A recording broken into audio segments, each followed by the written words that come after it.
লন্ডনের থেকেও বেশি ধনী ছিল আমাদের বাংলার এই শহর, কিন্তু আজ তা শুধুই এক হারানো ইতিহাস। ১৭৫৭ সালে রবার্ট ক্লাইভ যখন প্রথমবার মুর্শিদাবাদে পা রাখেন, এখানকার ধন সম্পদ দেখে তার চোখ কপালে উঠেছিল। তিনি নিজেই স্বীকার করেছিলেন যে মুর্শিদাবাদ সেই সময়কার লন্ডনের চেয়েও অনেক বেশি বড় এবং ধনী শহর ছিল। গোটা বিশ্বের মোট জিডিপির প্রায় ৫% আসত শুধুমাত্র এই মুর্শিদাবাদ শহর থেকে।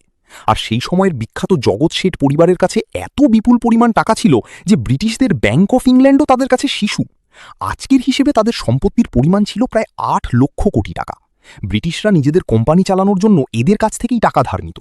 কিন্তু পলাশির যুদ্ধের পর ইংরেজদের নির্মম লুটে বাংলার এই সোনার শহর পুরোপুরি শ্মশানে পরিণত হয়।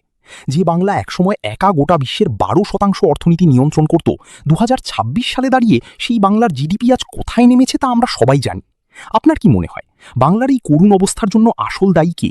২০০ বছরের ব্রিটিশ শাসন, নাকি স্বাধীনতার পরের রাজনৈতিক ব্যর্থতা? কমেন্টে আপনার সোজা জবাব দিন।